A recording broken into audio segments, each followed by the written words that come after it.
মা আজকে চাউমিন দিয়েছে। ই আ আ আরে এটা কি হচ্ছে? আরে এটা কি করছিস তুই? দেখ না, কিছুতেই টিফিন বক্সটা খুলতে পারছি না। মা না খুব ভালো টিফিন দিয়েছিল আজকে বলছিল, কিন্তু এত টাইট করে আটকেছে খুলতেই পারছি না কিছুতেই। বলছি শোন না, তুই তো টিফিন থেকে আমাকে একটু টিফিন দিবি রে। আমার না খুব খিদে পেয়েছে, আর একটুখানি পরেই টিফিন শেষের বেল পড়ে যাবে, আর টিফিন খেতে পারবো না।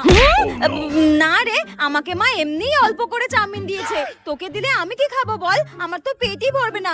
মা রে সরি, শাকচুনি একটা, নিজে যখন টিফিন আনতো না তখন আমার থেকে